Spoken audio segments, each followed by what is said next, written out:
सबसे औला वाला এই सबसे बाला वाला সবাই ও सबसे औला वाला पी सबसे बाला वाला अपनी मौला का प्यारा हमारा नबी अपनी मौला का प्यारा हमारा नबी दोनों आलम का दुल्हा सबसे औला वाला सबसे बाला वाला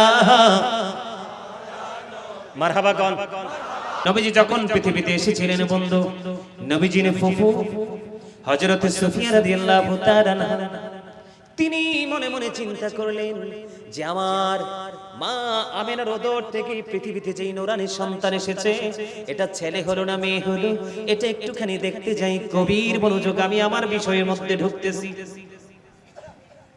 কেউ কিন্তু কথা বলতে পারবেন না বন্ধু একটা লোক একটা আওয়াজ দিতে পারবেন না আমি আগেই বলেছি এই মাহফিল থেকে সবাই হেদায়েত নেবে না নেবে মুষ্টিময় কিছু মানুষ যারা আল্লাহ রাসূল এবং নিজেকে মুক্ত করার জন্য মানসিকতা নিয়ে এসেছে তাদের জন্যই হলো আজকের খুশনসিব বন্ধুরে আমার রাসূলের ফুফু সুফিয়া রাদিয়াল্লাহু তাআলা তিনি বললেন আমিনার উদর থেকে পৃথিবীর বুকে কে এসেছে কে এলো রে এই ধরা দামি অন্ধকার জগৎকে আলোকিত করার জন্য কারণ হলো বন্ধু আমার নবীজি যখন এই পৃথিবীর বুকে কদম মোবারক বাড়িয়ে দিল আমার রাসূল যখন এই দুনিয়ার বুকে কদম মোবারক বাড়িয়ে দিল ও বন্ধু ওটা দিনও ছিল না রাতও ছিল না দিন বলল দিনের দিকে দেওয়ার জন্য দিনে যদি দেয় দিন রাতের সাথে অহংকার করবে রাত বলল আমার মাঝে দাও আল্লাহ রাব্বুল আলামিন রাতের মাঝেও দিলেন না কারণ রাতের মাঝে যদি আসে রাহমাতাল লিল আলামিন রাত দিনের সাথে অহংকার করবে এই জন্য আমার আল্লাহ এমন একটা সময় বেছে নিলেন না দিন না রাত আলো ছিল না অন্ধকারও ছিল না পৃথিবীর দৃষ্টিভঙ্গি থেকে কিন্তু বন্ধু মা আমিনার উদর থেকে যখন প্রাণের রাসূল এই পৃথিবীর বুকে যখন কদম মোবারক বাড়িয়ে দিলেন নূরের আলোয় গোটা দুনিয়া নূরের আলোয় আলোকিত হয়ে গেল মা আমিনা বললেন আমি সিরিয়ার শাহী মহল সেই নূরের আলোতে স্পষ্ট দেখতে পেয়েছি যখন আমার কলিজার টুকরা নবী মুহাম্মদ পৃথিবীতে কদমটা বাড়িয়ে দিয়েছে ঠিক সেই সময় রাসূলের ফুফু সুফিয়া রাদিয়াল্লাহু তাআলা আনহা তিনি বললেন মা আমিনার উদর থেকে পৃথিবীর বুকে কে আসলো একটু দেখতে যাই দৌড়ে ছুটে চলে গেলেন অপ্রতিরোধ্য গতি নিয়ে যখন বন্ধু মা আমিনার নিভৃত জীর্ণ কুটিরে যখন রাসূলের ফুফু সুফিয়া রাদিয়াল্লাহু তাআলা আনহা গেলেন যাওয়ার পরে নবীজিকে যখন দেখতে গেলেন যাওয়ার পরে এটা আমার বর্ণনা নয় রাসূলের ফুফু সুফিয়া রাদিয়াল্লাহু তাআলা আনহার বর্ণনা তিনি বললেন যে যখন নবীজি পৃথিবীর বুকে কদম মোবারক বানিয়ে দিল দৌড়ে ছুটে গেলাম যাওয়ার পরে এই নবীজির কাছে যাওয়ার আগে আগে ওই পৃথিবীর বুকে আপনার আমার প্রাণের নবীজির কাছে আল্লাহ রাব্বুল আলামিন কুদরতি এক নূরের চাদর আল্লাহ রাব্বুল আলামিন পাঠিয়ে দিলেন ওই নূরের চাদর যখন পৌঁছে দিলেন নবীজির চেস্ট মোবারক থেকে ও বন্ধু পুরো নিচের অংশটা পুরোটা ঢাকা ছিল রাসূলের ফুফু সুফিয়া রাদিয়াল্লাহু তাআলা আনহা বললেন আমার নবীজির লজ্জাস্থান কেউ দেখতে পায় না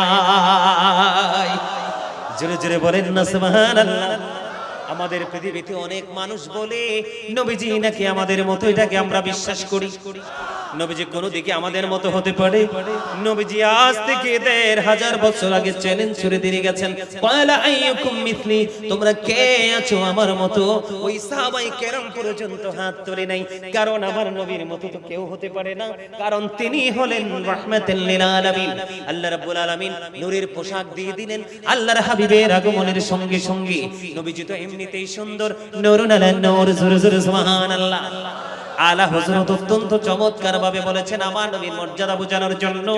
তিনি বলেছেন খালিকি কুল্লি আফিকু মালিকি কুল বানা দিয়া দুনো জাহাঁ আপকি কবজা ইখতিয়ার মে। জোরে জোরে বলেন না মারহাবা, আর জোরে বলেন না মারহাবা। सबसे औला वाला ए सबसे बाला वाला সবাই ও सबसे औला वाला पी सबसे बाला वाला अपनी मौला का प्यारा हमारा नबी, अपनी मौला का प्यारा हमारा नबी, दोनों आलम का दुल्हा सबसे औला वाला सबसे बाला वाला। মারহাবা কোন ভাল লাগলো না? আরো জোরে বলেন না, আরো জোরে। আমার কাছে ভাল লাগে আলোচনার মাঝে মাঝে আসলে শান গাইতে, কেন না হাসান ইবনে সাবিত রাদিয়াল্লাহু তাআলা আনহু মসজিদে নববীর মিম্বরে দাঁড়িয়ে দাঁড়িয়ে এমনি গেয়েছিলেন। আর জোরে বন্ধুরে আমার, তাহলে নবীজি তো এমনিতেই সুন্দর, নবীজি নূরুন আলা নূর, আল্লাহর প্রিয় হাবিব হাবিবুল্লাহ, আপনার আমার নবী রাহমাতাল লিল আলামিন, সিরাজুল মুনীরা, নূরুম মুবিন, সুস্পষ্ট আলো। তারপরেও আমার আল্লাহ আল্লাহর প্রিয় হাবিব হাবিবুল্লাহর সঙ্গে নূরানি পোশাক যুক্ত করে দিয়েছে। আমার নবীজি আরো বেশি নূরানি গ্লেজি হয়ে গেল। আরো জোরে বলেন ঠিক না ঠিক? আরো জোরে।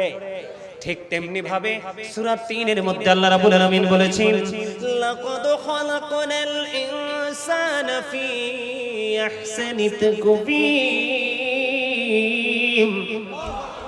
আমি যখন কোরআন তেলাওয়াত করব আপনারা আওয়াজ তুলে আল্লাহু আকবার বলবেন, তখন অনেক মজা লাগবে, অনেক ভালো লাগবে, ক্লান্তি দূর হবে। শয়তান আপনার আমার চিরশত্রু। আল্লাহ বলেছেন শয়তান is the eternal enemy of the believers. ঈমানদারদের প্রকাশ্য শত্রু হলো শয়তান। কিন্তু আল্লাহ রাব্বুল আলামিন মুমিন মুত্তাকি যারা, তাদেরকে গুড নিউজ দিয়েছেন। আল্লাহ বলেছেন ইন্না কাইদা শাইতানি কানা দাঈফা, শয়তান ডিসিপশন ইজ ভেরি উইক। আল্লাহ রাব্বুল আলামিন বলেছেন শয়তান ঈমানদারের জন্য একেবারে দুর্বল। শয়তানের ধোঁকা আপনাকে আমাকে হাজার চেষ্টা করলে শয়তান ধোঁকা দিতে পারবে না। এবার আসেন, আল্লাহ রাব্বুল আলামিন আসমান, জমিন, চন্দ্র, সূর্য সকল সৃষ্টির মধ্যে আপনাকে আমাকে সুন্দর করে সৃষ্টি করেছেন। এটা সূরা ৩ কোরআন শরীফের ৩০ পারা। আল্লাহ রাব্বুল আলামিন বলে দিয়েছেন। এখন বন্ধু আমার আজকে আলোচনা হলো পোশাক, নারী এবং পুরুষের পোশাক। আমি আমার এই মিঞ্জির তলার গ্রামের, এই মিঞ্জির তলার গ্রামে, এই বাঁশখালী মিঞ্জির তলার আমার ভাই, আমার বাবা, আমি আমার মা, আমি আমার বোনদেরকে বলবো গো, আমি প্রতিদিন তোমাদের আঙ্গিনায় আসবো না, তোমাদের আঙ্গিনায় প্রতিদিন চাইলেও আসতে পারবো না।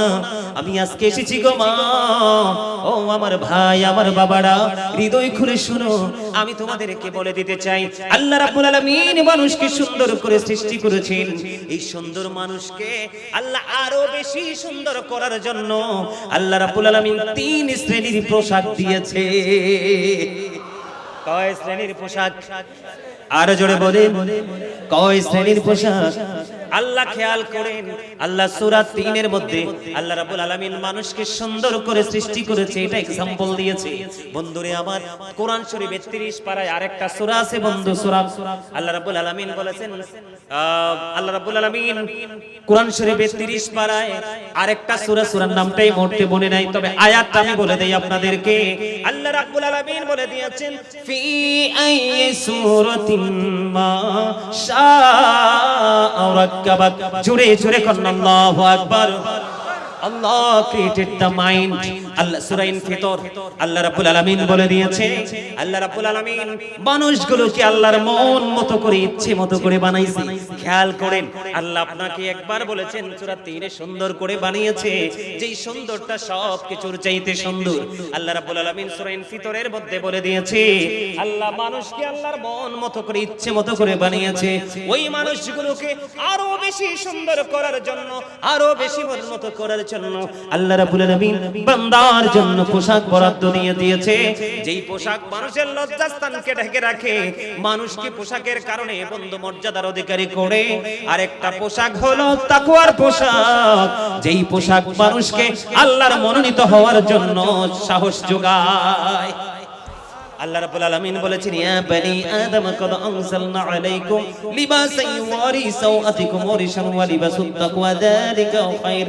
আল্লাহ রাব্বুল আলামিন বলেছে, হে আদম সন্তান, আল্লাহ রাব্বুল আলামিন বলেছেন, আল্লাহ রাব্বুল আলামিন আদম সন্তানকে ডেকে বলেছেন, আমি তোমাদের জন্য 3 শ্রেণীর পোশাক দিয়েছি।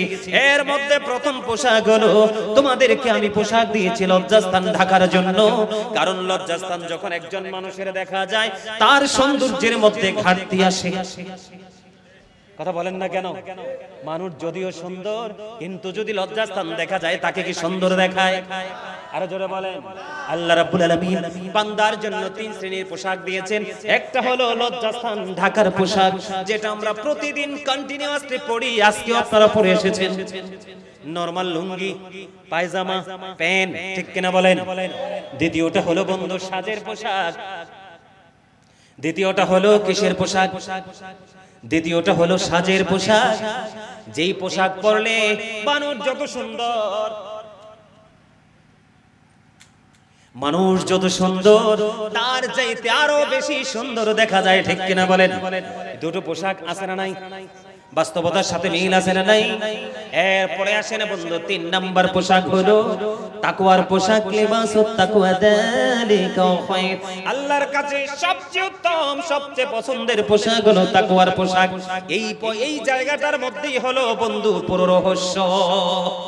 আপনি লজ্জাস্থান ঢাকার পোশাক পরেন, সাজের পোশাক পরেন, তবে এই দুইটার পরে এসেছে তাকওয়ার পোশাক, যেই পোশাক আল্লাহর মনোনীত, আল্লাহর পছন্দের। আমি পুরুষ দিয়ে শুরু করি, এই জন্য আমি আজকে আয়াত তেলাওয়াত করেছি, কৌ আনফুসাকুম ওয়া আহলিকুম নার। আল্লাহ বলেছেন, save yourself and your families from the fire. তুমি জাহান্নাম থেকে বাঁচো, তোমার পরিবারকেও জাহান্নাম থেকে বাঁচাও। ও বন্ধু, আমরা সবাই আহলে সুন্নাত ওয়াল জামাতের অন্তর্ভুক্ত। আমরা মদিনাওয়ালার পাগল, আমরা মদিনাওয়ালার প্রেমিক, আমরা মদিনাওয়ালার সাথেই প্রেমের ডোরে লাগিয়ে জীবন, এই দুনিয়া থেকে জীবন উৎসর্গ করতে চাই। এই জন্য আমি যদিও কুমিল্লা থেকে এসেছি, আপনারা যদিও চট্টগ্রাম মঞ্জির তলায় আছেন, কিন্তু বন্ধু আপনার আমার জীবন কিন্তু একই সুতোয় গাঁথা, ঠিক কিনা বলেন? আমরা সবাই কিন্তু একই কাফেলার, আমরা একই পাগল, একই পরিবার আমরা, কারণ মদিনাওয়ালার পাগল আমরা, ঠিক কিনা বলেন? এই জন্য আমি আজকে আপনাদেরকে বাঁচাবো, কারণ হাদিস শরীফের মধ্যে এসেছে, আমার দিকে তাকান, ভেরি ইম্পর্টেন্ট সাবজেক্ট, গুরুত্বপূর্ণ ইস্যু। আমি আজকের মাহফিল কমিটিকে অন্তর থেকে মোবারকবাদ জানিয়ে শেষ করতে পারবো না, যে তাদের মাথায় এমন গুরুত্বপূর্ণ, বর্তমানে সবচেয়ে নষ্ট জিনিস হলো পোশাক। নারীও পোশাক পরার পরে লজ্জাস্থান দেখা যায়, পুরুষও পোশাক পরার পরে লজ্জাস্থান দেখা যায়, ঠিক কিনা বলেন? আরো জোরে বলেন। যার লজ্জা নাই তার ঈমান নাই, যার ঈমান নাই তার কবর, হাসর, মিজান, ফুলচেরাত কোনটাই নাই, কারণ তার ঠিকানা হলো জাহান্নাম। You have to go to hell, তোমাকে মাস্ট বি চলে যেতে হবে জাহান্নামে। আর যদি তুমি আজকে গাজী সুলাইমান আল কাদরির আলোচনা শোনার পরে তুমি যদি তোমার লাইফ স্টাইলকে চেঞ্জ করতে পারো, কি করতে পারো? তুমি যদি তোমার পথ চলায়, তোমার চিন্তা, তোমার থিংকিং এর মধ্যে যদি স্টাইল চেঞ্জ করতে পারো, তাহলে তোমার ঠিকানা হবে তার বিপরীত দিকে, গো টু প্যারাডাইস। তোমাকে বলবে তুমি জান্নাতে চলে যাও। বন্ধুরে আমার দিকে দেখেন, এখানে গুরুত্বপূর্ণ ইস্যু হলো বন্ধু, সারা জীবন তো নারীর পোশাকের কথা শুনেছেন। পুরুষের পোশাক কত গুরুত্বপূর্ণ। তাকওয়ার পোশাক বলতে কি বোঝায়? আমার দিকে দেখেন, পুরুষের পোশাক লুঙ্গি হোক, প্যান্ট হোক, পায়জামা হোক, ট্রাউজার হোক, যেই কোনো কিছুই আপনি পরেন না কেন, কারণ উপর দিয়ে থাকতে হবে নাভি বরাবর, অথবা নাভির উপরে, আবার বলছি উপর দিয়ে থাকতে হবে নাভি বরাবর অথবা নাভির উপরে, আর নিচে দিয়া থাকতে হবে হাঁটুর নিচে, টাকনোর উপরে। এই কন্ডিশন, এই যে শর্ত, এই কন্ডিশন, এই শর্ত মেনে পোশাক পরা একজন ইমানদার পুরুষের জন্য ফরজ। সুবহানাল্লাহ বলেন। বুঝতে পারছেন নি? ফরজ, ফরজ সবচেয়ে গুরুত্বপূর্ণ হুকুম। আবারও বলছি, অনেক মুরব্বীদেরকে রাস্তা দিয়ে হাঁটলে দেখা যায় মনে হয় যে এত নিচে লুঙ্গি ঝুলিয়ে পড়েছে, মনে হয় রাস্তা ঝাড়ু দিচ্ছে। আছে না নাই? আরো জোরে বলেন। বর্তমান সময়ে ম্যাক্সিমাম মধ্যবয়সী এবং ইয়াং জেনারেশনের ছেলেদেরকে দেখা যায় বন্ধু টাকনোর এত নিচে নিয়ে প্যান্টটা পরে, জুতার তলা, জুতার যে নিচের অংশ পুরো ইনটেক থাকে, কিন্তু প্যানের যে নিচের অংশটা ক্ষয় হয়ে যায়। আছে না নাই? আমি আপনাদেরকে আজকে বলে দেই, সায়েন্টিফিকদের বক্তব্য, যেই পুরুষের পোশাকটা টাকনোর নিচে চলে যাবে, দুইটা এফেক্ট। সায়েন্টিফিকদের বক্তব্য হলো, ওই ছেলেটা, ওই ইয়াং মেলে, যুবকটা জৈবিক চাহিদা মেটাতে পারবে না, যৌবনের দিক থেকে তারা অতীব দুর্বল হয়ে পড়বে। নাউজুবিল্লাহ বলেন। সায়েন্টিফিকদের বক্তব্য, তাদের যৌবন শুধু কমতে থাকবে, তারা দুর্বল হতে থাকবে যদি কন্টিনিউয়াসলি বন্ধু টাকনোর নিচে ঝুলিয়ে পোশাক পরে। আর হাদিস শরীফের মধ্যে এসেছে, আপনার হাঁটুর নিচে টাকনোর উপরে যদি পোশাকটা আপনার না থাকে, এই পোশাকটা যদি বন্ধু কোথায় চলে যায়, টাকনোর নিচে যদি চলে যায়, আপনার ওই ঠিকানা হয়ে যাবে জাহান্নাম। এবার আপনি বুঝে নিন, পোশাক কিন্তু পরেছেন ঠিকই, কিন্তু কোন কন্ডিশনে পড়েছেন আমি একটু আপনাদেরকে কোট করে নেই বন্ধু। আপনারা এগুলো যত্ন সহকারে এগুলো স্মরণ করবেন, শ্রবণ করবেন, হৃদয়ে সেটআপ করে নিয়ে যাবেন। বর্তমান যুগের ছেলে মেয়েরা, মেয়েদের সাবজেক্ট পড়ে আসছি, বর্তমান যুগের যে ছেলেরা পোশাক পরে, তাদের প্রত্যেকটা পোশাক হলো বেঈমান কাফেরদের স্টাইলের। আমার ঠিক এত আসতে কেন? তাহলে কি আমি মনে করব আমার নবীজি বলেছেন আল হাক্কু মুররুন, হক কথা তিতা? আমি কি এটা মনে করব? আপনাদের কাছে কি হক কথা তিতা লাগতেছে? আমার কথাকে খারাপ লাগে? কারণ আমি আপনাদের শত্রু নই, আপনাদের মধ্যেই দোষ থাকতে পারে, আমি এসেছি দোষ মুক্ত করার জন্য। কথা বলেন। আমি আপনাদেরকে বলে দিতে চাই, আল্লাহ রাব্বুল আলামিন, নবীজি বলেছেন হক কথা তিতা, কিন্তু আল্লাহ রাব্বুল আলামিন বলেছেন, কইতাম নি, বলবো আরো জোরে। আল্লাহ রাব্বুল আলামিন বলেছেন ওয়াকুলু কাওলান সাদীদা, আল্লাহ বলেছেন সে দা রাইট থিং। যদিও তিতা লাগে, কন্টিনিউয়াসলি সত্যটাই বলে যা। অর্ডার কার? আরো জোরে বলেন না কার? ও বন্ধু, আমি অল্প সময়ের মধ্যে ওয়াজ গুছিয়ে নিচ্ছি, তোমরা আজকের এই বাগান ছেড়ে তোমরা কেউ যেও না। অত্যন্ত গুরুত্বপূর্ণ বিষয় নিয়ে আলোচনা করছি বন্ধু। আমার ভাই বাবারা যারা আসতে পারেননি, তাদেরকেও বিনীতভাবে অনুরোধ করব, ঘরে বসে বসে একটু কান দিয়ে মন দিয়ে শুনুন।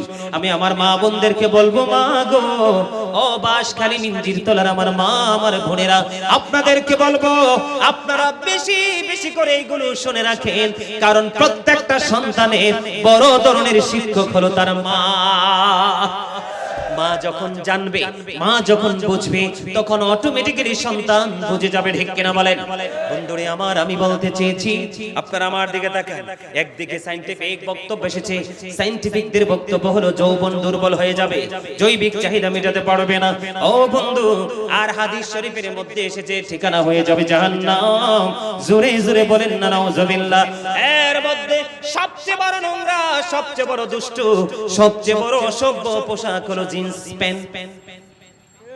দাদা ভাই বলেন ঠিক না ঠিক? দাদা বলেন, জিন্স প্যান্ট বুঝেননি? বাবুরে আমার জীবনে, আমিও তো ইয়াং ছিলাম, জীবনে ধৈর্যও দেখি নাই, পরা তো থাকতো রে। এটা যেই কোনো ছেলেরা পড়লে মনে হয় গরম আমার শুরু হয়ে যায়, মনে হয় যে পড়ছে হ্যাঁ গরম লাগতেছে আমার। ঠিক কিনা বলেন? গন্ডারের চামড়ার মতো। রৌদ্র যদি টাটকা থাকে 24 ঘন্টা 12 ঘন্টা লাগে শুকাইতে। কথা কয় না কেন? আমি আপনাদেরকে বলি, পথ চলা হচ্ছে বেঈমান কাফেরদের স্টাইলে। জিন্স প্যান্ট কিন্তু কোন মুসলমান আবিষ্কার করে নাই, এটা আবিষ্কার করেছে বন্ধু বেঈমানেরা। কারণ বেঈমানেরা আপনার আমার চাইতে কোরআন বেশি রিসার্চ করে।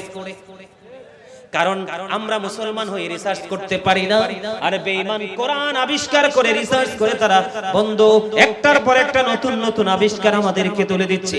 সব কিছু আসছে কোরআন থেকে বন্ধু। এইজন্য আল্লাহ রাব্বুল আলামিন কোরআনে বলেছে বেঈমান কাফেরকে ফলো করো না। আল্লাহ বলেছেন ইন্নাল কাফিরিনা কানু লাকুম আদুওয়াম মুবিনা। আল্লাহ বলেছেন the heretics are the eternal enemy of the believers. ঈমানদারদের প্রকাশ্য শত্রু হলো বেঈমান কাফেরেরা। দাওয়াজ তুলে তুলে বলেন না নাউযুবিল্লাহ। বন্ধুরে আমার দিকে তাকান। আমাদের জন্য আল্লাহর হাবিব দিয়েছেন মিসওয়াক। কি আল্লাহ রাসূল বলেছেন, ও আমার উম্মতেরা তোমরা জানো না তোমাদের উম্মত তোমাদের কষ্ট হবে, এই জন্য আমি তোমাদেরকে মিসওয়াকটা প্রত্যেকটা নামাজের পূর্বে করতে বলিনি। যদি তোমাদের কষ্ট না হতো তাহলে আমি বলতাম প্রত্যেকটা নামাজের পূর্বে তোমরা মিসওয়াক করো। কিন্তু মিসওয়াক করলে তো মুখের দুর্গন্ধ বের হয়ে যায়, মুখ পবিত্র হয়ে যায়, একটা সুন্নাত আদায় হয়ে যায়। কিন্তু আমরা মিসওয়াক না করে আমরা ব্রাশ করতেছি। আপনারা জানেন না এই ব্রাশ আবিষ্কার করেছে বেঈমানেরা। এই ব্রাশ আবিষ্কার করে মিসওয়াককে হত্যা করে ফেলেছে। এই যে নারীদের জন্য পাতলা পোশাক আর পুরুষদের জন্য ইসলাম বিদ্বেষী পোশাক তৈরি করে মুসলমানদের ধর্মীয় পোশাককে কবর দিয়েছে, ঠিক যেমনি ভাবে আমরা ছোট থাকতে মা আমাদেরকে ফুরকানিয়া মাদ্রাসায় পাঠাতেন সকালবেলা। আপনারা পাঠাইছেন কিনা? সকালবেলা ফুরকানিয়া মাদ্রাসা মানে মক্তব, আমাদেরকে মক্তবে পাঠাতো। আলিফ বা তা সা আমরা এগুলো শিখতাম। কিন্তু বন্ধু এখন বেঈমানেরা টেকনিক অবলম্বন করেছে, মুসলমানের ঘর থেকে রহমত থেকে মুসলমানকে বঞ্চিত করব। এটার জন্য কি প্রয়োজন? তারা কিন্ডারগার্টেন আবিষ্কার করে দিলেন। আর এই কিন্ডারগার্টেন আবিষ্কার করে বন্ধুরে আমার এখন দেখেন বাচ্চারা সকালে আর ফুরকানিয়া মাদ্রাসায় যায় না। বাচ্চার সাথে সাথে মাও ফজরের আগ থেকে সাজতে থাকে, সকাল ভোরে উঠে কিন্ডারগার্টেনে চলে যায়। এগুলো অত্যন্ত সূক্ষ্ম বিষয়, আপনারা চিন্তা করবেন। আমি সেই দিকে যাচ্ছি না বন্ধু। এবার আসেন তাহলে আমরা কি বুঝতে পারলাম কোরআন এবং হাদিস থেকে? কোরআন এসেছে বন্ধু নাভি বরাবর অথবা নাভির উপরে আর নিচে দিয়ে হাঁটুর নিচে টাকনোর উপরে রেখে পোশাক পরা ফরজ। এই পর্দা এটা হলো পুরুষের জন্য পর্দা, এই পর্দা করা পুরুষের জন্য ফরজ। এই পর্দা যদি করতে না পারো তাহলে তোমার ঠিকানা হয়ে যাবে জাহান্নাম। এবার আসেন আমার দিকে তাকান। বলে হুজুর আমি আপনার কথা মতো চলবো না, আমি আপনার কথা মতো চলবো না, আমি আমার কথা মতো চলবো। এখন কি আমাদের ছেলেরা জিন্স প্যান্ট পরে নামাজ পড়তে যায় কি যায় না? জুমার দিনে যায় কি যায় না? ওয়াল্লাহি আল্লাহর কসম করে বলছি রে, আমি এই পর্যন্ত অনেকবার দেখেছি বন্ধু একটা ছেলে গেঞ্জি পরেছে অথবা শর্ট একটা শার্ট পরেছে, শার্ট পরে ছেলেটা নামাজ পড়তে গেল, রুকু যখন দিতে গেল আপনি দেখেন 100% পিছন দিয়ে তার লজ্জাস্থান দেখা যায়। আরো জোরে বলেন। আল্লাহ রাসূল বলেছে বন্ধু তোমরা জিনা থেকে যদি বেঁচে থাকতে চাও, ব্যভিচার থেকে যদি বেঁচে থাকতে চাও, সমকামিতা থেকে যদি বেঁচে থাকতে চাও, সমকামিতা বুঝেননি? পুরুষ পুরুষের মাধ্যমে বন্ধু যৌন চাহিদা মিটানো, যেটা লূত আলাইহিস সালামের জামানায় ছিল, এটা আখিরি জামানার নবীর জামানায় থাকার কথা না, কিন্তু এখনো সমকামিতা চলছে। কথা বলেন না কেন? এই জন্য আল্লাহ রাসূল বলেছে একটা উপযুক্ত যুবক আর একটা উপযুক্ত যুবকের সঙ্গে একই কাঁথার নিচে একে খাটে ঘুমায়ও না। দেখেন ইসলাম কত সেনসিটিভ।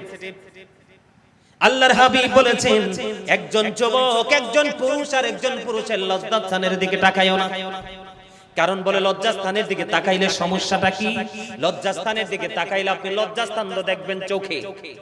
কিভাবে? চোখে নোংরামি দেখার পরে এই নোংরামি কিন্তু চলে যাবে আপনার কলবে। আর যখন আপনার কলবে নোংরামিটা চলে যাবে তখনই আপনার ফিজিক্যাল নোংরামির মানসিকতা তৈরি হয়ে যাবে। কারণ শয়তান তো সেই অপেক্ষায় থাকে। ঠিক কিনা বলেন?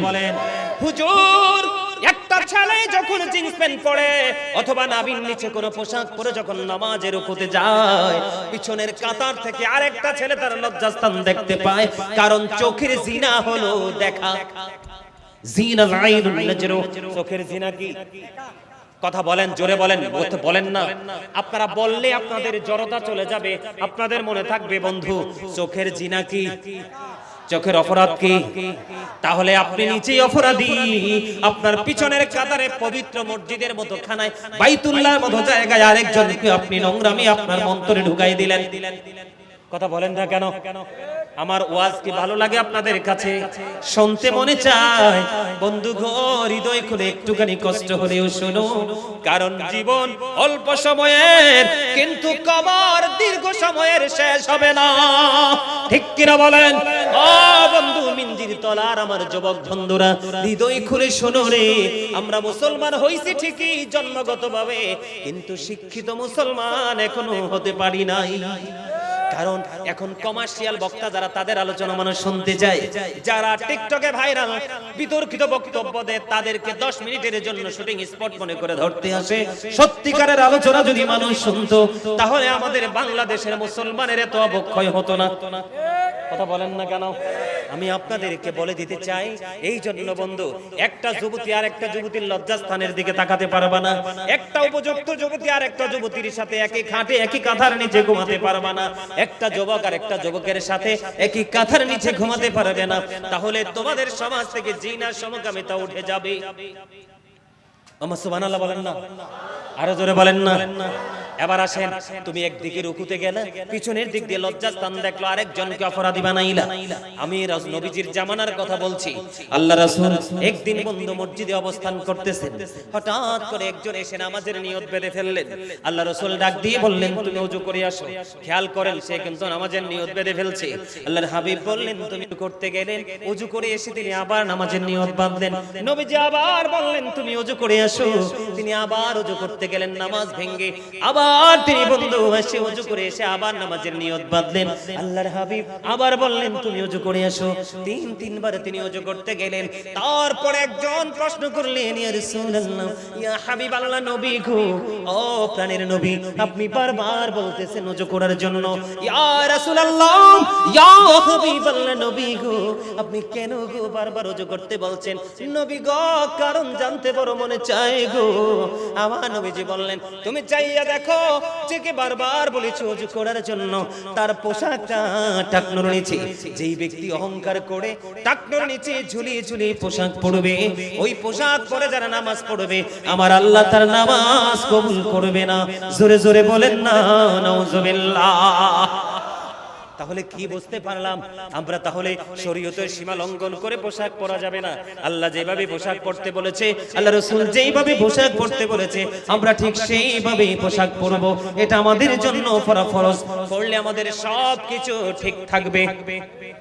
ঠিক না ভাই? ঠিক। আরো জোরে বলেন, আরো জোরে বলেন। এবার আসেন, আমাদের সমাজে অনেকে টকটকে লাল পাঞ্জাবি পরে কি পরে না? আরো জোরে, আরো জোরে। একবারে টকটকে লাল পাঞ্জাবি পরেনি? পড়ে। আরো জোরে বলেন না, পড়েনি? বন্ধু, আমি তোমাদেরকে বলে দিতে চাই, আল্লাহর হাবিব এক হাতে নিলেন রেশমি কাপড়, আর এক হাতে নিলেন স্বর্ণ। আমাদের দেখবেন অনেক বিদেশি ভাইয়েরা অনেক সময় দেখবেন স্বর্ণের মোটা চেইন গলায় দিয়ে রাখে, আছে না নাই? বিশেষ করে ইউরোপিয়ান ছেলেরা অনেক সময় হাতের মধ্যে সোনার আংটি ব্যবহার করে। একদিকে রেশমি কাপড় এক হাতে নিলেন, আর এক হাতে নিলেন সোনা।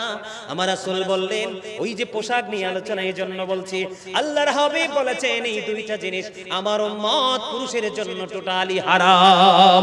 জোরে জোরে বলেন না, আল্লাহু আকবার। কি কাপড়? রেশমি কাপড় এবং স্বর্ণ। কোন অজুহাতে হাতে স্বর্ণ আংটিও দিতে পারবেন না বন্ধু।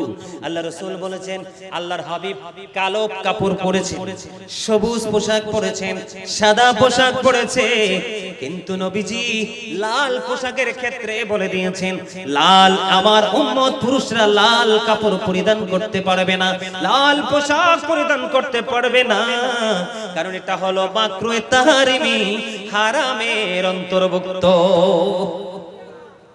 বুঝতেছেন নি কোন কন্ডিশনে পোশাক পরবেন? বুঝতে পেরেছেন?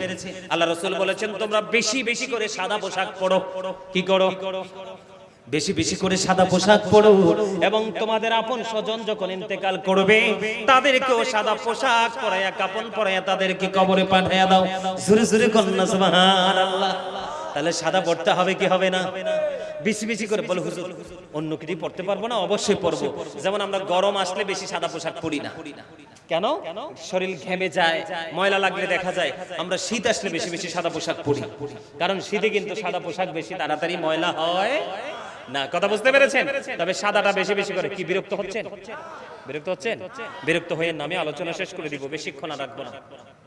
কিন্তু এই ওয়াজগুলো তো দরকার। আমরা এই অন্যায়গুলো কন্টিনিউ করছি না? করতেছি তো।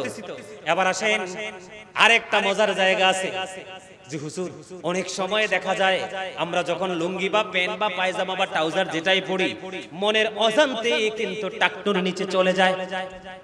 বুঝেন না? মানে আপনি ঠিক করেই পড়ছেন, মানে আমি ঠিক করেই পড়ছি, কিন্তু হঠাৎ করে যায় দেখলাম কি হয়ে গেল, এটা টাকনুর নিচে, মানে একেবারে মানে ল লেভেলে চলে গেল। যায় না, যায় না। এই ক্ষেত্রে আবু বকর সিদ্দিক রাদিয়াল্লাহু তাআলা আনহু নবীজিকে প্রশ্ন করলেন, ইয়া রাসূলুল্লাহ, ইয়া হাবিবাল্লাহ, নবী গো, ও প্রাণের নবী, আমি কি করব গো, আমি কি করব গো নবী? আমি তো আমার পোশাকটা খুব টাইট করে আমি টাকনুর উপরেই তো পড়ি, কিন্তু মনের অজান্তে এটা টাকনুর নিচে চলে যায়। যখন আমার পোশাকটা টাকনুর উপরে নিচে চলে যায়, আমি তখনই পোশাকটাকে উপরে উঠিয়ে নেই, আমি কি সাজার অন্তর্ভুক্ত হব? আমার নবীজি বললেন, না না রে আবু বকর, না, তোমারটা টাকনুর নিচে চলে যাওয়ার পরে যদি তুমি সাথে সাথে উঠিয়ে ফেলো, তাহলে তুমি অপরাধী হতে হবে না, সাজার অন্তর্ভুক্ত হবে না, কারণ আমার তো টাকনুর নিচে চলে গেছে। আমি শুনেছি গাজী হুজুর বলে গেছে যেইভাবে পোশাকটা পরা যাবে না, উপরে উঠিয়ে ফেললাম, এটার নামই হলো বন্ধু তাকওয়া। জোরে জোরে কন্না সুবহানাল্লাহ। কারণ আমার আল্লাহ কথা দিয়েছে, আল্লাযীনা আমানু, যারা ঈমান এনেছে, ওয়া কানু ইয়াত্তাকুন, এবং তাকওয়া অবলম্বন করেছে, লাহুমুল বুশরা, তাদের জন্য সুসংবাদ, ফিল হায়াতিদ দুনিয়া, দুনিয়ার জীবনে, ও ফিল আখিরা, এবং পরকালের জীবনে। কি চমৎকার দেখেন, আপনি যদি ঈমানদার হতে পারেন, ঈমান আনার পরে যদি অন্তরে ভয় ধারণ করতে পারেন, অন্তরে ভয় ধারণ করার পরে যদি আপনি পথ চলতে পারেন, আল্লাহ বলেছেন লাহুমুল বুশরা, ওই ঈমানদার এবং তাকওয়া সম্পূর্ণ ব্যক্তিদেরকে আল্লাহ সুসংবাদ দিয়েছেন, ফিল হায়াতিদ দুনিয়া ফিল আখিরা, দুনিয়ার জীবনেও তাদের জন্য নিয়ামত, পরকালও তাদের জন্য নিয়ামত। তাহলে আপনার নিচে চলে গেল, টাকনুর নিচে পোশাকটা চলে গেল, মনে হওয়ার পরে আপনি উপরে তুলে ফেললেন, তাহলে আপনার মধ্যে তাকওয়া আছে, ভয় আছে, ঠিক কিনা বলেন? জোরে জোরে কন্না সুবহানাল্লাহ। এবার আমি দুইটা হাদিস বলে পুরুষের চ্যাপ্টার ক্লোজ করে দিচ্ছি। আল্লাহর হাবিব সরকারে মদিনা তিনি আপনাকে আমাকে বলে দিয়েছেন বন্ধু, আল্লাহ রাসূল তিনি বলে দিয়েছেন, রে আমার দিকে তাকান, যেই ব্যক্তি পৃথিবীর বুকে সম্মানের পোশাক পরবে, ওই ব্যক্তিকে কাল হাসরের ময়দানে অপমানের পোশাক পরানো হবে। নাউজুবিল্লাহ বলেন। সুন্দর পোশাক মানে বুঝতে পারছেন? না না না না হুজুর, যতই ওয়াজ করো, আমার বন্ধুরা সবাই জিন্স প্যান্ট পরে, আমার বন্ধুরা সবাই নাভির নিচে এবং টাকনুর নিচে পরে, আমিও টাকনুর নিচেই পরবো, নাভির নিচেই পরবো, আমি পোশাক চেঞ্জ করতে পারবো না, এটা মনে করে যারা তার স্ট্যাটাস, তার সোসাইটি ধরে রাখার জন্য করে, তার জন্য বরাদ্দ হলো কি? জাহান্নাম এবং অপমানের পোশাক, লাঞ্ছিত করার মতো পোশাক। নাউজুবিল্লাহ বলেন। আর এতদিন শোনেন নাই, আজকে শুনে ফেলেছেন, কাল কিয়ামতের দিন বাঁচতে পারবেন না। গাজী সুলাইমান আল কাদরী সাহেব আজকে ওয়াজ কিন্তু বুঝিয়ে দিয়ে গেছে। আপনি এই চিন্তা করে আগামী কালকে থেকে যদি মনে করেন যে আমি এই পোশাকগুলো পরবো না, কারণ আমার দেশ থেকে কিনেছি, টাকা দিয়ে কিনেছি, আমি এগুলোকে কেটে অন্য কিছু বা বানিয়ে ব্যবহার করব, করা যায় কি যায় না? কথা বলেন, যায় কি যায় না? আমি আগামী দিন থেকে এই লজ্জিত পোশাক পরবো না, ইসলাম বিদ্বেষী পোশাক পরবো না, যেই পোশাক আমার আল্লাহ পছন্দ করে না, যেই পোশাক আমার রাসূল পছন্দ করে না, এই পোশাক আমি আগামী দিন থেকে আর পরবো না, আগামী দিন থেকে আমি এটাকে বদলে ফেলবো। এটা মনে করে যদি আপনি আপনার ওই চিন্তাধারা করে যদি আপনি আপনার লাইফস্টাইলকে চেঞ্জ করতে পারেন, তাহলে আপনার জন্য বরাদ্দ আছে নিয়ামত। কাল হাসরের দিন আপনার সামনে সকল জান্নাতি পোশাক আমার আল্লাহ তুলে ধরবে। সুবহানাল্লাহ বলেন না? সকল জান্নাতি এবং পবিত্র পোশাক তুলে ধরবে। তোলার পরে আমার আল্লাহ ডাক দিয়ে বলবে, বান্দারে, ও আমার বান্দা, গাজী সুলাইমান আল কাদরী ওই যে 2025 সালে নভেম্বরের 6 তারিখে ওই মিঞ্জির তলায় বাসকালিতে এই পোশাকের ওয়াজটা করেছিল, সেই দিন থেকে তুমি এই ইহুদি নাসারার পোশাক বন্ধ করে দিলে। ইসলাম যেই পোশাককে সাপোর্ট করে, যেই পোশাক পরলে আমি আল্লাহ খুশি হই, তুমি এই পোশাকগুলো পরেছো, লাল পোশাক বন্ধ কোনোদিন পরো না। আমি বলে দিলাম এটা হারামের অন্তর্ভুক্ত, কোনোদিন পড়ো না, কিন্তু এই লালটা মা বোনেরা পড়তে পারবে, নারীদের জন্য জায়েজ। বন্ধুরে আমার আল্লাহ ডেকে বলবে, বান্দা তুমি চাইয়া দেখো, তোমার সামনে সকল জান্নাতি পোশাক আমি তুলে ধরলাম, এখান থেকে যেটা তোমার বেশি পছন্দ সেটাই তুমি কবুল করে নাও। জোরে জোরে বলুন না সুবহানাল্লাহ। সুবহানাল্লাহ ওয়ালহামদুলিল্লাহ লা ইলাহা ইল্লাল্লাহ, সুবহানাল্লাহ ওয়ালহামদুলিল্লাহ লা ইলাহা ইল্লাল্লাহ, লা ইলাহা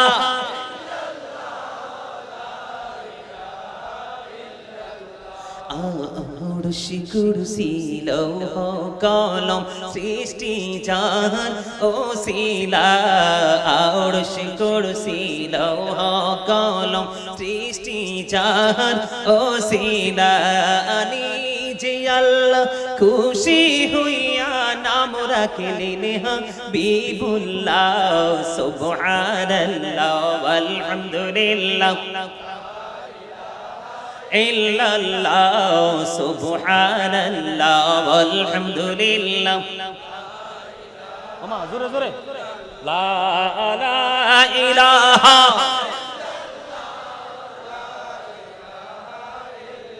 লা নবী আমার নূরের পুতুল জগত করবেন ও জালা, রোজ হাসরে করবেন তিনি উম্মতের ফয়সালা।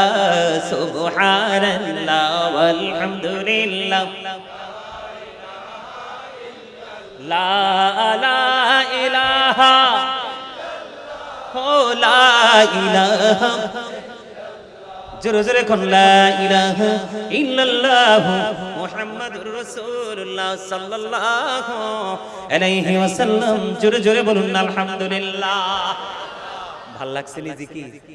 আল্লাহ রাসূল বলছে, তোমরা যখন জান্নাতের বাগানে যাও তখন জান্নাতের বাগান থেকে কিছু ফল খেয়ে নাও। ইয়া রাসূলুল্লাহ, জান্নাতের বাগানে কি ফল খাওয়া যায়? জান্নাতের বাগানে কি ফল আছে? কয় হ। ও নবী, কি ফল? আমার নবীজি বললেন, সুবহানাল্লাহ বলো, জান্নাতীদের জন্য জান্নাতি ফল, আলহামদুলিল্লাহ বলো, আল্লাহু আকবার বলো, লা ইলাহা ইল্লাল্লাহ বলো। আপনারা আমরা যারা আজকে জান্নাতের বাগানে, সবাই আমরা জান্নাতের মেহমান, আর আমাদের জন্য জান্নাতি ফল হলো আজকে মাওলার জিকির। আর জোরে মোহাব্বত করে জিকির করলে লাভ না লস? আরো জোরে সুবহানাল্লাহ বলেন, আলহামদুলিল্লাহ বলেন, আল্লাহু আকবার বলেন, লা ইলাহা ইল্লাল্লাহ মুহাম্মাদুর রাসূলুল্লাহ সাল্লাল্লাহু আলাইহি ওয়াসাল্লাম। জোরে জোরে বলুন না আলহামদুলিল্লাহ। এবার আসেন বন্ধু, আমি আপনাদেরকে বলে দেই, কারণ হুজুরদের কথা অমান্য করে বেশি ধনী মানুষরা, ঠিক না? এটা কইলে অনেকে রাগ হইব। হুজুরদের কথা অমান্য করে কে রে? ধনী মানুষেরা, যারা দুনিয়ার ধনী, যারা ওপারের ধনী, তারা হলো ম্যাক্সিমাম দুনিয়ার গরিব। ঠিকটা মজা হইছে না তো? আরে জোরে, the rich are not always happy, ধনীরা সব সময় সুখী নয়। the poor are born to suffer, গরিবরা জন্মগ্রহণ করেছে দুঃখ ভোগ করার জন্য। চাচা কি বলেন? কি পৃথিবীতে নবী রাসূলের কথা সর্বপ্রথম মান্য করেছে আনায় আনায় গরিবরা, বেয়াদবি করেছে ধনীরা। নবী যখন মেরাজে গেলেন, জান্নাতের দিকে নজর দিয়ে চাইয়া দেখলেন জান্নাতের মধ্যে গরিব মানুষ বেশি আর পুরুষ লোক বেশি, আর জাহান্নামের দিকে নজর দিয়ে চাইয়া দেখলেন আমার রাসূল জাহান্নামের মধ্যে ধনী মানুষ বেশি আর মহিলা বেশি। নাউজুবিল্লাহ বলে, আরো জোরে, আরো জোরে। আল্লাহ কিনা কিনা নাফস, প্রকৃত ধনী হলো আত্মার ধনী, যারা always happy, present and future দুটো স্টেজ, দুটো প্লেস তাদের ব্রাইট হয়ে গেছে। সুবহানাল্লাহ। যারা দুনিয়াকে সাইডে রাখতে জানে, আল্লাহর রাসূলকে আঁকড়ে ধরতে জানে, তারাই সত্যিকারের ধনী। তাদের জন্য দুনিয়ার সাময়িক সময়ের কষ্ট আর চিরস্থায়ী সুখ তাদের জন্য অপেক্ষা করতেছে। আওয়াজ কি ভালো লাগে? সবার কাছে কি মন থেকে ভালো লাগে কিনা? কার কার ভালো লাগে হাত তোলেন।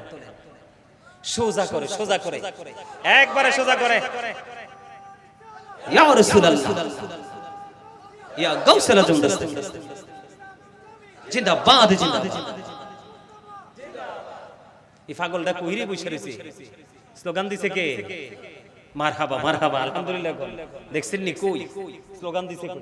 এই যে হাত তুলছেন সবাই সোজা করে হাত তোলেন। একটা গজল গাই অল্প একটু করে, একটা হাত নিচে রাখবেন না, একবার আমার মতো স্ট্রংলি এইভাবে এইভাবে নাড়াইতে হবে। পারবেন? দিদি পাল তোলে দে মাঝি হেলা করিস না, দিদি পাল তোলে দে মাঝি হেলা করিস না, ছেড়ে দে নৌকায় আমি যাব মদিনা, ছেড়ে দে নৌকায় আমি যাব মদিনা। দিদি পাল তোলে দে, সবাই দিদি পাল তোলে দে, ছেড়ে দে নৌকায় আমি যাব মদিনা, ছেড়ে দে নৌকায় আমি যাব মদিনা। মহকাই নবী এলো মা আমিনার ঘরে, আসিলে হাজার মানিক কাদিরে মুক্তা ঝরে। দয়ালে মুর্শিদি যার সখা তার কিসের পাবো না, দয়ালে মুর্শিদি যার সখা। আমার হৃদয় মাঝে কাবা, আমার হৃদয় মাঝে কাবা, নয়নে মদিনা। দিদি পাল তোলে দে, দিদি পাল তোলে দে মাঝি হেলা করিস না, ছেড়ে দে নৌকায় আমি যাব মদিনা। নূরের রোশনীতে দুনিয়া গেছে ভরে, সে নূরের বাতি জ্বলে মদিনার ঘরে ঘরে। দয়ালে মুর্শিদি যার সখা তার কিসের পাবো না, দয়ালে মুর্শিদি যার সখা তার কিসের পাবো না। আমার হৃদয় মাঝে কাবা, নয়নে মদিনা, আমার হৃদয় মাঝে কাবা, নয়নে মদিনা। দিদি পাল তোলে দে, দিদি পাল তোলে দে, ছেড়ে দে নৌকায় আমি যাব মদিনা। মারহাবা বলেন, আরে আরো জোরে। আপনার হাতগুলো নামাই ফেলছেন কেন? অপূর্ব সুন্দর লাগছিল না? হ্যাঁ, এভাবে অপূর্ব সুন্দর লাগে। আলহামদুলিল্লাহ বলেন, আরো জোরে। আপনাদের আলোচনাগুলো তো মিডিয়াতে আসবে, আমি হয়তো আর আপনাদের এখানে আসবো না, কিন্তু আমার আলোচনা আপনাদের পকেটে সারা জীবন থাকবে। থাকবে না? থাকবে না? যদি না থাকে তাইলে তো আলোচনা শুনে কোনো লাভ নাই, আমার পরিশ্রম করে কোনো লাভ নাই। কথা বলেন। এই মিডিয়াগুলোর মাধ্যমে আপনার আলোচনা সারা পৃথিবীর মানুষ দেখবে, বিশেষ করে হাত তুলছেন, এটা সাক্ষী হয়ে যাবে। আল্লাহ কবুল করেন। সকল বলেন আমিন, আরো যারা বলেন আমিন। দয়া করে আপনাদেরকে একটু সামনে আসতে হবে। আসেন, কারণ মাহফিলের সময় শেষ হয়ে যাচ্ছে। আসেন, আমি কিছুক্ষণের মধ্যে শেষ করে দিব। সবাইকে দয়া করে একটু আসতে হবে, কারণ এই সুন্নিয়ত মানে কি? আমি যখন বসবো আমার পাশে জায়গা থাকলে আমার আরেক ভাইকে বসতে দিতে হবে, মাস্ট বি। এটার নামই সুন্নিয়ত। কথা বলেন না কেন? এটা বুঝতে হবে, এটা আমার নবীজির শিক্ষা। আমরা নবীজিকে ভালোবাসি না? তা আমি বসবো, আমার আরেকটা ভাই এসে দাঁড়িয়ে থাকবে, এটা অসুন্দর না? দেখতে অসুন্দর। আমার রাসূলের হুকুম কেউ অমান্য করা, ঠিক কিনা বলেন? আরো জোরে। এই তো মাশাআল্লাহ।